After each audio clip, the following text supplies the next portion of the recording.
नमस्कार बच्चों, YouTube channel शिक्षालय में आपका बेहद स्वागत है। मेरा नाम है रेणु यादव। इस YouTube चैनल के माध्यम से क्लास 9 से लेकर 12 तक के सारे केमिस्ट्री के चैप्टर्स हम कवर कर रहे हैं। साथ ही बच्चों की डिमांड पे क्लास 10 की पूरी साइंस भी कवर कर रहे हैं। क्लास 9 में हमने अभी तक चैप्टर नंबर 2 में जितनी भी बातें की हैं, मिक्सचर की, सोल्यूशन की, उससे आगे बढ़ते हैं और आज हम बात करेंगे separation of the components of the mixture. अगर आप इस वर्ड से परेशान हो रहे हैं कंपोनेंट्स, तो मैं आपको बता देती हूँ। कंपोनेंट का मतलब जिस चीज से मिक्स होकर एक मिक्सचर बनता है, जिन दो चीजों से या तीन चीजों से मिलकर कोई मिक्सचर बनता है, उसको हम कंपोनेंट बोलते हैं। जैसे कि अगर आप सॉल्ट को पानी में मिला दें तो आपके पास सॉल्टी वाटर हो जाएगा। क्लियर? तो ये सॉल्टी वाटर के कंपोनेंट्स क्या है? सॉल्ट और वाटर। क्लियर? ऐसे ही मान लीजिए कि आप सल्फर और आयरन फिलिंग्स मतलब आयरन का चूरा, उन दोनों को मिला दें तो मिलाने के बाद एक कंपाउंड बन जाएगा, एक पेस्ट जैसा बन जाता है आयरन सल्फाइड का। अगर आपसे पूछा जाए कि उसके कंपोनेंट क्या है तो आप क्या बोलोगे? सल्फर और आयरन फिलिंग। इसका मतलब कि जिन दो या दो से ज्यादा चीजों से मिलने के बाद कोई भी मिक्सचर तैयार होता है तो उन चीजों को हम बोलते हैं कंपोनेंट। और ये जो कंपोनेंट होते हैं ना, अगर हम लिक्विड की बात करें या सॉलिड की बात करें तो इनके दो प्रॉपर्टीज होती हैं, दो तरीके के कंपोनेंट्स होते हैं। एक तो होता है वॉलेटाइल और एक होता है नॉन वॉलेटाइल।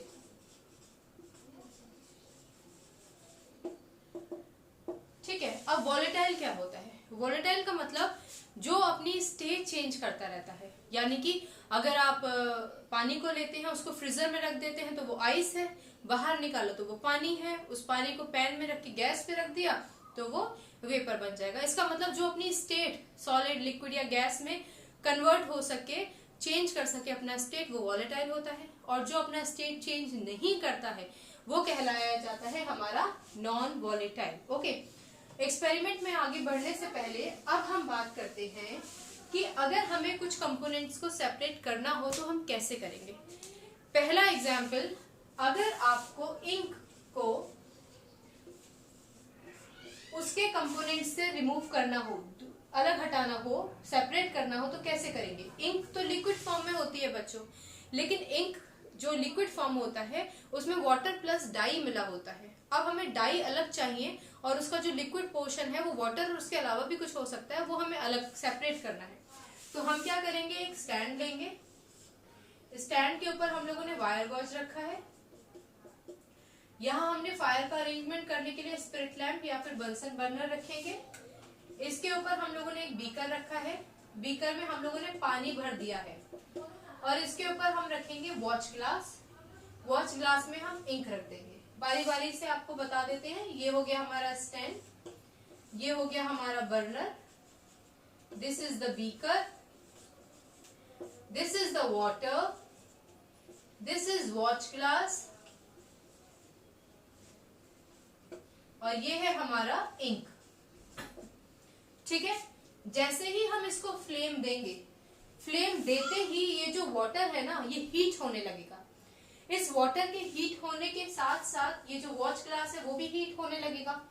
और इस वॉच ग्लास में रखा हुआ जो इंक है, वो इंक में जो लिक्विड कंपोनेंट है वही वॉलेटाइल भी है, क्योंकि वो वेपोराइज होने लग जाएगा, वो इवेपोरेट होकर ऊपर की तरफ मूवमेंट करने लग जाएगा। अच्छा, सारा का सारा जो लिक्विड कंटेंट है, मान लीजिए वाटर है, तो वाटर तो सारा हट गया ना। अब वाटर अगर रिमूव हो गया तो बाकी का जो सॉलिड मास बच गया हमारे पास, वो है उस इंक में present die. Clear?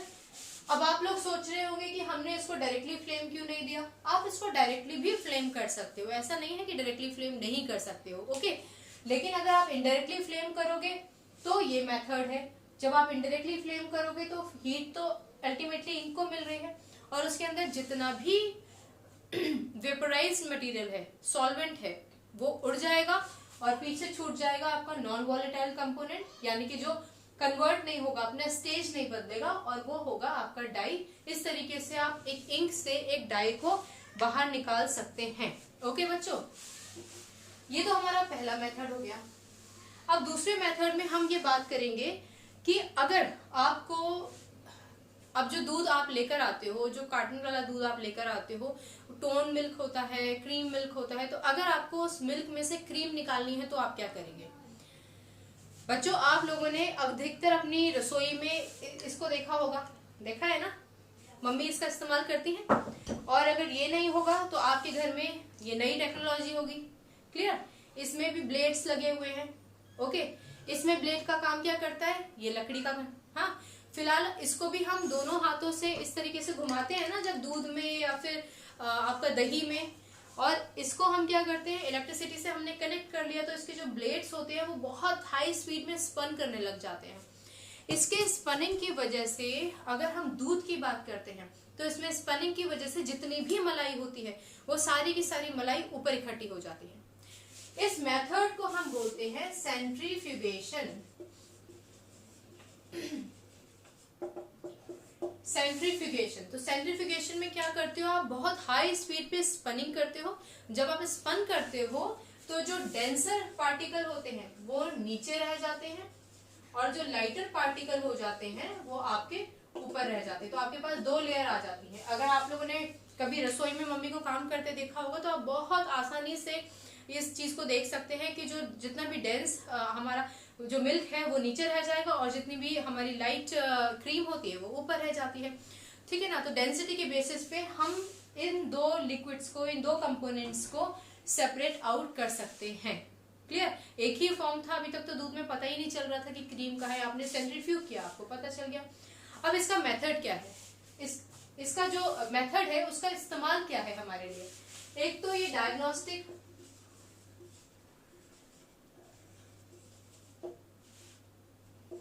Diagnostic laboratory में इस्तेमाल किया जाता है। डायग्नोस्टिक लेबोरेटरी में मतलब अगर कभी किसी को ब्लड का टेस्ट कराना होता है या यूरिन का टेस्ट कराना होता है तो डायग्नोस करने के लिए कि क्या बीमारी है, डायग्नोस्टिक लेबोरेटरीज में हम इसका इस्तेमाल करते हैं। देखिए, डायग्नोस्टिक लेबोरेटरी के अलावा हम क्या काम करते हैं इसको, आप लोगों को ये तो मैंने बता ही दिया कि क्रीम दूध से सेपरेट करने के लिए भी हम इसका इस्तेमाल करते हैं। और आपके घर में अगर वॉशिंग मशीन हो थोड़ा पुराने मॉडल की, तो उसमें दो टब होते हैं। एक वो टब जिसमें हम कपड़े धोते हैं और दूसरा वो टब जिसमें हम ड्राई करते हैं। क्लियर? तो जो ड्रायर होता है ना, उसमें जब आप सारे के सारे कपड़े इधर वॉश टब से आप जब बाहर निकाल के इधर डालते हो ड्रायर में और उसके नॉब को घुमा के टाइम सेट करते हो तो वो बहुत हाई स्पीड में चर्न करता है। उसके हाई स्पीड में चर्न करने की वजह से जितना भी पानी होता है वो सारा स्क्वीज हो जाता है और एकदम से आपके पास नॉर्मल बिना पानी के कपड़े आपके निकल आते हैं, जिनको आप थोड़ी सी धूप दिखाकर इस्तेमाल भी कर सकते हो। क्लियर बच्चों? तो ये सेंट्रीफ्यूगेशन के हमारे पास बेनिफिट्स हैं कि सेंट्रीफ्यूगेशन हमारे लिए किस तरह से कारगर साबित हो सकता है। ओके, अब हम बढ़ते हैं अपने चैप्टर के नेक्स्ट पोर्शन पर। ये बहुत सिंपल मेथड है, इनको दोबारा रिपीट करने की भी जरूरत नहीं है, आप बहुत अच्छे से इसको कर सकते हैं। फिर भी अगर आपको डाउट होता है या प्रॉब्लम होती है तो आप पूछिए। जितना पूछेंगे अपने डाउट्स को उतने ही आपके डाउट्स क्लैरिफाई भी होंगे। अब हम बात करते हैं कि हम इम्मिसिबल लिक्विड्स को कैसे सेपरेट करें। तो पहले तो ये समझ लीजिए कि इम्मिसिबल और मिसिबल दो तरीके के हमारे पास कंपोनेंट्स होते हैं। मिसिबल का मतलब जो अच्छे से एक दूसरे में घुल जाए। ठीक है? जैसे एसीटोन पानी में अगर आप मिला दोगे ना तो पता नहीं चलेगा एसीटोन कहाँ है और आपका वाटर कहाँ है। तो वो तो हो गए मिसिबल। मिसिबल मतलब जो एक दूसरे में अच्छे से घुल जाए। और इमिसिबल का मतलब जो अच्छे से घुलेगा नहीं। इसका एक एग्जांपल मैं आपको देती हूँ। ये एक ग्लास पानी है, ओके, और ये है हमारा तेल। मैंने इसमें तेल डाला अच्छे से और इसको घोल दिया। ठीक है?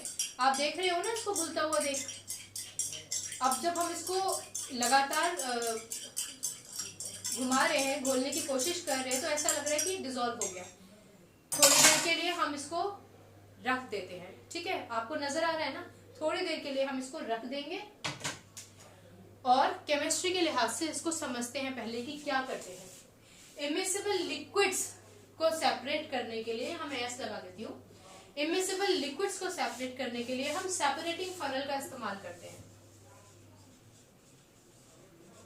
Separating funnel. ओके, इसमें हम क्या करते हैं, फनल लेंगे बच्चों, ये रहा फनल, ये फनल की ओपनिंग है, ये फनल का एंड है।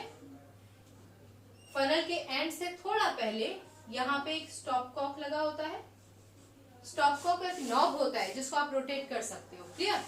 और ये हो गया आपका फनल का एंड। ओके बच्चों, अब जो मिक्सचर मैंने अभी बनाया है ना, वैसा ही एक मिक्सचर मैं इसमें ऊपर से डाल देती हूँ। ओके, उस मिक्सचर में क्या है, ऑयल और वाटर। इसका मतलब मैंने इसमें एक मिक्सचर डाला है जिसमें ऑयल और वाटर है, ये हमारा मिक्स कर दिया अच्छे से, और इसको थोड़ी देर के लिए छोड़ दिया। जब हम इसको थोड़ी देर के लिए छोड़ेंगे तो उसके बाद ये कंडीशन आ जाएगी, देख रहे हो आप, पानी नीचे है और ऑयल ऊपर है। आप टच भी करोगे ना तो ऊपर आपको ऑयल साफ आपके हाथ में फील होगा, और आप अपने हाथ को अंदर लेकर जाओगे तो आपको पानी महसूस होगा, क्योंकि वहां पानी ही पानी है। अब ऐसा क्यों होता है बच्चों, ये जो दोनों के दोनों लिक्विड्स है ना, इनकी डेंसिटी में फर्क है। जो पानी है उसकी डेंसिटी ज्यादा है, क्योंकि पानी की डेंसिटी ज्यादा है इसलिए पानी नीचे आ गया। ऑयल की डेंसिटी कम है इसलिए ऑयल ऊपर फ्लोट कर रहा है। आप अगर यहाँ पे केरोसिन ऑयल लेते तब भी वो ऊपर फ्लोट करता, अगर उसकी डेंसिटी ज्यादा होती तो वो नीचे आ जाता। Is this clear? तो डेंसिटी के बेसिस पे जब लिक्विड्स आपस में सेपरेट हो जाते हैं, उस मेथड से हम ऑयल, दो मिक्सेबल लिक्विड्स को आपस में से एक दूसरे से अलग कर सकते हैं। अब ऐसा ही यहाँ पर होगा, हमने इसको थोड़ी देर के लिए छोड़ दिया था, थोड़ी देर के लिए छोड़ दिया तो मैं यहाँ पे एक लाइन ड्रॉ कर देती हूँ आपको समझाने के लिए। ये वाला जो पोर्शन है इसमें सिर्फ पानी पानी आ जाएगा, ओके, और ये वाला जो पोर्शन है उसमें हमारे पास सिर्फ और सिर्फ ऑयल रह जाएगा। अब मैंने क्या करना है, इस स्टॉप कॉक को रोटेट करना है, इसको थोड़ा सा मूव करूंगी, उसमें होल होता है, वहां से जितना भी पानी है वो सारा का सारा निकल जाएगा। आप उसको एक बीकर में कलेक्ट कर लीजिए, यहाँ सारा का सारा वाटर निकल जाएगा, और जब यहाँ इस पोजीशन पर आप आ जाएं, ये वाला पोर्शन नीचे आ जाए तो स्टॉप कॉक को बंद कर दीजिए। इस तरीके से हम दो इमिसिबल लिक्विड्स को सेपरेट कर सकते हैं। इसका फायदा क्या है? इसका फायदा एक तो ये है कि आप वाटर को ऑयल से सेपरेट कर सकते हो, और दूसरा आयरन स्लैग को मॉल्टन आयरन से अलग कर सकते हो। बच्चों आयरन जो है ना वो बहुत ज्यादा इस्तेमाल में आता है। आयरन को हम एक फर्नेस में डालते हैं, उस फर्नेस में बहुत हाई टेम्परेचर पे हम उसको हीट देते हैं, उसकी इम्प्योरिटीज रिमूव करते हैं, और बाकी का जो हमारा आयरन होता है ना, उस आयरन को हम इस्तेमाल करते हैं, मॉल्टन आयरन को। हालांकि उसमें कुछ इम्प्योरिटीज हमारे लिए मस्ट भी होती हैं, उनको हम रिटेन बैक कर लेते हैं। वो एक लंबा प्रोसेस है जो आप आगे पढ़ोगे। फिलहाल जो अनवांटेड या जो लेफ्ट ओवर आयरन होता है ना, वो आयरन स्लैग होता है। ओके, तो आयरन स्लैग को हम मॉल्टन आयरन से इसी मेथड से सेपरेट आउट कर लेते हैं, डेंसिटी के वेरिएशंस की वजह से। ओके बच्चों, इतना क्लियर हो गया। अब हम बढ़ते हैं एक बहुत ही प्यारे टॉपिक की तरफ। वो प्यारा इसलिए है क्योंकि आप थोड़ा आधा उसको जानते हो। आप लोगों को सब्लिमेशन तो याद होगा ना बच्चों? आप लोग अगर रिवाइज करते रहेंगे तो केमिस्ट्री हमेशा आपकी टिप्स पर रहेगी। आपने रिवीजन छोड़ दिया तो जो बहुत आसान चीजें हैं ना बच्चों, वो भी दिमाग से निकल जाएंगी। अब जो हमारा टॉपिक है उसमें हम सेपरेट कर रहे हैं, separation of ammonium chloride, ammonium chloride मतलब कि NH4Cl from salt. Okay, salt का मतलब NaCl, ये खाने वाला नमक होता है बच्चों। ओके, इसका सेटअप बिल्कुल वैसा है जैसे हम लोगों ने सब्लिमेशन में किया था। याद है आप लोगों को? एक स्टैंड लेंगे,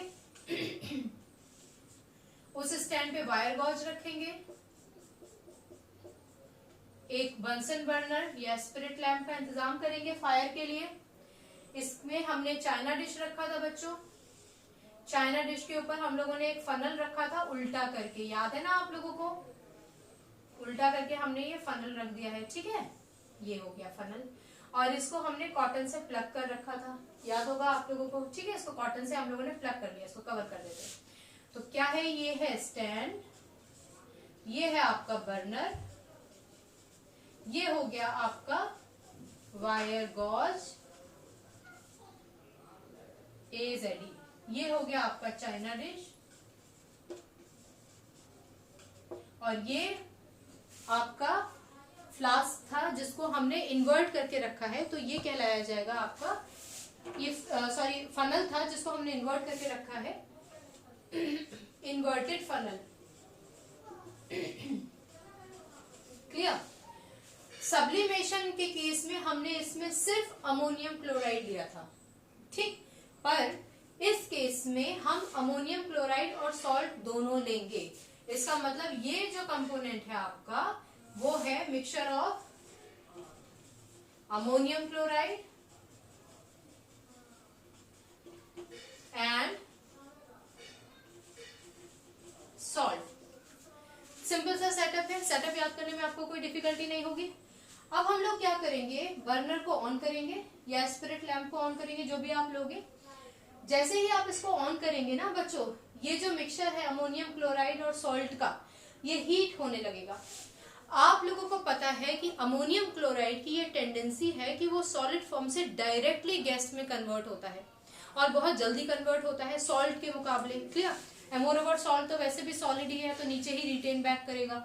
तो अमोनियम क्लोराइड वेपर फॉर्म में कन्वर्ट होने लगेगा और इसके वेपर जो है ऊपर जाने की कोशिश करेंगे, इवापोरेट होने की कोशिश करेंगे, पर क्योंकि आपने कॉटन प्लग कर रखा है फनल के माउथ को, तो इसका मतलब जिस भी पोर्शन में उनको ठंडक महसूस होगी वो वहां पर जाकर इकट्ठे हो जाएंगे, जिसको आप कहते थे कि वो वहां पर जाकर सब्लिमेट हो जाएंगे।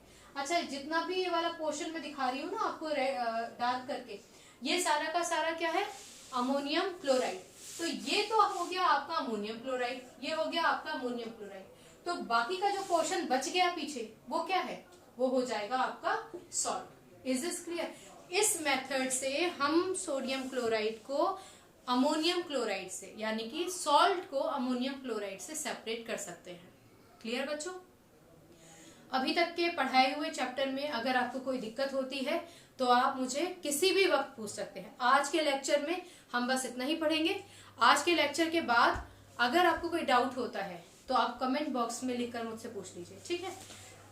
इसके आगे हम और डिफरेंट मेथड्स ऑफ सेपरेशन पढ़ेंगे। Chemistry is a beautiful subject, keep loving it, take a good care of yours, ask your queries, and up till the time we meet again, take a good care of yours again. Take care, bye bye, God bless you.